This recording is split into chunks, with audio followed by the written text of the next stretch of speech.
நெக்ஸ்ட்மா national income and social accounting. ஒரு national income பத்தியும் அதோட சோசியல் அக்கௌண்டிங் பத்தியும் தெரிஞ்சுக்க போறோம்.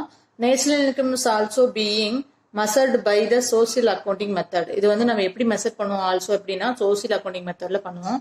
Under the method the transaction among the various sectors, நிறைய வேரியஸ் செக்டருடைய டிரான்சாக்ஷனை ஃபாலோ பண்ணுவோம். Firm, household, government etcetera.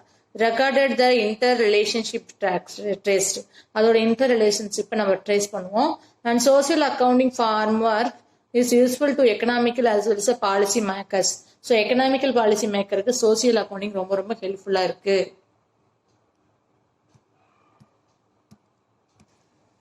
So because they represent the major economical follows the statistical relationship among the various sectors. கண்டிப்பா ஒரு economical அப்படிங்கிறது major economical வந்து பாத்தீங்கன்னா statistical relationship இருக்கும் வேரியஸ் செக்டர்ல. எக்கனாமிக்கல் சிஸ்டம் வேரியஸ் செக்டர்ல ஸ்டாட்டிஸ்டிக்கல் ரிலேஷன்ஷிப் இருந்தாதான் இந்த எக்கனாமிக்கல் சிஸ்டத்துக்கு யூஸ்ஃபுல்லா இருக்கும். It become a possible factors that traders trends of the economic more the அக்யூரேட்டா எக்கனாமிக்கல் டேட்டா கிடைக்கிறதுக்கு இது ரொம்ப பெரிய பாசிபிளா இருக்கு. First of all social accounting செக்டர்னா என்ன அப்படின்னு சொல்லி பார்த்தோம்னா, under the method economy divided several sector. Economy நம்ம செவரல் செக்டரா டிவைட் பண்றோம். இந்த sector group of individuals institution, அது இண்டிவிஜுவலாகவும் இருக்கலாம் அல்லது இன்ஸ்டிடியூஷனாகவும் இருக்கலாம். சரிங்களா? So having common inter related economical transaction, இது ஒரு காமனான inter relating economical transaction. Economical divided in the following sector. என்னென்ன டிவைடடா மாறுது அப்படின்னா firm, house holding, government, rest of the world and capital செக்டரா மாறுது. ஃபர்ஸ்ட் ஆஃப் ஆல் ஃபர்ம்னா என்ன அப்படின்னு சொல்லி நம்ம தெரிஞ்சுக்க போறோம். ஃபர்ம் ஃபர்ம்னா அண்டர்டேக் த ப்ரொடக்டிவிட்டி ஆக்டிவிட்டிஸ். ஒரு ப்ரொடக்டிவிட்டி ஆக்டிவிட்டிஸ் நடக்கிற ஆக்டிவிட்டி இடம் தான் ஃபர்ம், நிறுவனம்னு சொல்றாங்க. Thus they are all organization. எல்லா ஆர்கனைசேஷன் இதுல கவர் ஆகுது. எம்ப்ளாயி த ஃபேக்டர்ஸ் ப்ரொடக்ஷன், ஒரு ப்ரொடக்ஷனுக்கு தேவையான factors, employee to production goods and services எல்லாமே இந்த ஃபார்ம்ல இன்க்ளூட் ஆகும். ஹவுஸ் ஹோல்ட் அப்படின்னா அது கன்சியூம் பண்றது ஹவுஸ் ஹோல்ட், வீட்டுக்கு தேவையானதை நம்ம கன்சியூம் பண்ணுவோம். Entire the representative factors of production, அதுக்காக வீட்டு யூஸ் ஹவுஸ் ஹோல்டுக்காக எதை இந்த ஃபேக்டர்ஸ் எல்லாம் ப்ரொடக்ஷன் பண்றாங்களோ, ரிசீவிங் பேமெண்ட்டை ரிசீவ் பண்றது for a services rented by the firm. Firm என்ன பண்ணும் அப்படின்னா ஒரு சில ஃபர்ம் பேமெண்ட்டை ரிசீவ் பண்ணிக்கிட்டு அவங்க அதுக்கான ஹவுஸ்க்கான கூட்ஸை கொடுக்குறாங்க. Household consumption goods and services production by the firm. ஒரு ஹவுஸுக்கு தேவையான கூட்ஸ் அண்ட் கன்சம்ஷனை யாரு ப்ரொடக்ஷன் பண்றாங்க? Firm.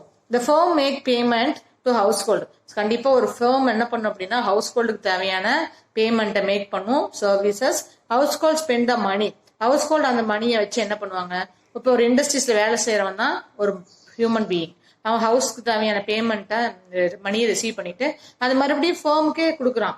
So spending money to the receiving the goods and services production by the firm. So circulated from the flow the money between to the two groups. ஸோ இது வந்து ஒரு ஃபர்ம்னு வச்சுக்கோ. சரிங்களா? அதாவது ஒரு இண்டஸ்ட்ரி, இது வந்து ஒரு ஹோம். சரிங்களா? இப்ப இந்த இண்டஸ்ட்ரீஸ் என்ன பண்ணும்? ஹோம் இருக்கு, இண்டஸ்ட்ரீஸ் கிட்ட நம்ம வேலைக்கு போறோம். சரிங்களா? அது மூலியமா நம்ம இண்டஸ்ட்ரி நமக்கு என்ன கொடுக்குது? மணி கொடுக்குது. அந்த மணி நம்ம என்ன பண்றோம்? மறுபடியும் இண்டஸ்ட்ரீஸ்ல இருக்கிற கூட்ஸை பர்ச்சேஸ் பண்றோம். சரிங்களா? மறுபடியும் இண்டஸ்ட்ரீஸ்ல நமக்கு வேலைக்கான அமௌண்ட் கொடுக்குது. இந்த மணி என்ன ஆகிட்டே இருக்கும், இங்க இருந்து கொடுத்து மறுபடியும் அவனுக்கு திருப்பி கொடுப்பான், மறுபடியும் அவன் நமக்கு கொடுப்பான். ஸோ இந்த மாதிரி மணி டூ குரூப் கிட்டயும் சர்க்குலேட் ஆகிட்டே இருக்கும். Did you understand? Then government sector refer to the economic transaction public bodies. All the level of centers are state, central government, state government, local government. Three types of sectors is having in our government sectors. Okay. So in this work concern social accounting. இதுவும் ஒரு social accounting workல consider பண்ணுது. So Eddie and Peacock அப்படிங்கிறவர் have defined the government பத்தி ஒரு இது கொடுக்குறாங்க. Collectively persons that the purchasing goods and services the firm. ஒரு ஃபர்மோட goods and சர்வீசஸை purchase பண்ற ஒரு பர்சன்ஸ் தான் government. These purchase maybe financial taxation. எப்படி வந்து அதை பர்ச்சேஸ் பண்றாங்கன்னா டாக்ஸ் தான். ஒரு கவர்மெண்ட் வந்து என்ன பண்ணும்? ஒரு இண்டஸ்ட்ரீஸ் கிட்டையும் ஒரு பர்சன் மனிதன்கிட்டையும் சர்டன் பெர்சன்டேஜ் மேல அச்சீவ் பண்ற அப்படின்னா ப்ராஃபிட்டை சம் பெர்சன்டேஜ் ஆஃப் டாக்ஸ் வந்து கவர்மெண்ட்டுக்கு பே பண்ண சொல்லி சொல்லுவோம்.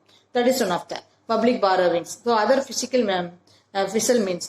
ஸோ அப்போ என்ன ஆகுது? Main functions of the government என்ன? Providing social goods like defence, public health, அதை யூஸ் பண்ணி என்ன பண்ணும்? பப்ளிக் ஹெல்த், எஜுகேஷன் எக்ஸெட்ரா இதுக்காக அவங்க சர்வீஸ் பண்றாங்க. So satisfying the collectively wants of society. சொசைட்டியோட வாண்ட்ஸை சாட்டிஸ்ஃபை பண்றாங்க. Our public enterprises like post office, railways, separate of the government sectors of the including as the firm. So இதெல்லாமே நம்ம என்ன ஆகுது அப்படின்னு சொல்லி பார்த்தோம்னா அந்த ஃபர்ம்ல இன்க்ளூட் ஆகுது அப்படின்னு சொல்லி சொல்றாங்க. சரிங்களா? Next role of world sector. World sector அப்படின்னா related to the international economical transaction of country. ஒரு கண்ட்ரி இன்டர்நேஷனல் லெவலில் தன்னோட எக்கனாமிக்கல் டிரான்சாக்ஷனை வச்சுக்கிட்டு அப்படின்னா that is one of the world செக்டர்ங்கிறாங்க.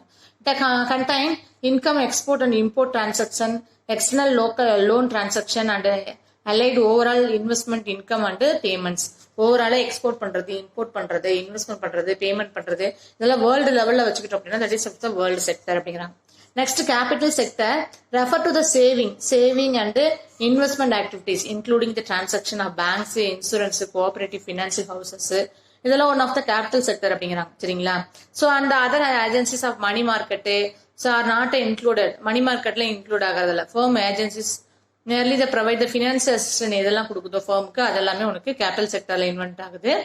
While assessing sector contributed to the GDP, economical divided into three, namely primary sector, primary and secondary and tertiary sector economy 3 டைப்பா நமக்கு கொடுத்திருக்காங்க. சரிங்களா? நேஷனல் இன்கம் அண்ட் வெல்த் அப்படின்னு சொல்லி பார்த்தோம்னா welfare அப்படின்னு சொல்லி பார்த்தோம் அப்படின்னா so national income and welfare means national income is considered as the indicator of the economical wellbeing or the country. ஒரு நேஷனல் இன்கம் அப்படிங்கறது எது கன்சிடர் பண்ணுதுன்னா indicator the economical wellbeing country. ஒரு கண்ட்ரியோட எக்கனாமிக் லெவல எப்படி இருக்குன்னு சொல்லி இண்டிகேட் பண்றது தான் நேஷனல் இன்கம் அப்படின்னு சொல்றாங்க. சரிங்களா? சோ இந்த economical progress of the country's measured term the GDP. Economical progress வந்து எப்படி வந்து மெசர் பண்றாங்க அப்படின்னா ஜிடிபி மூலியமா per capita and annual growth of rate மூலியமா நம்ம ஒரு கண்ட்ரியோட மெஷர்மெண்ட் பண்றோம். a country with a higher per capita, ஒரு கண்ட்ரி வந்து ஹையர் per capita இன்கம் வச்சிருக்கு அப்படின்னா suppose enjoy the greater economical வெல்ஃபேர்ல இருக்கு, ஒரு நல்ல எக்கனாமிக்கல் பொசிஷன்ல இருக்குதுன்னு அர்த்தம். சரிங்களா?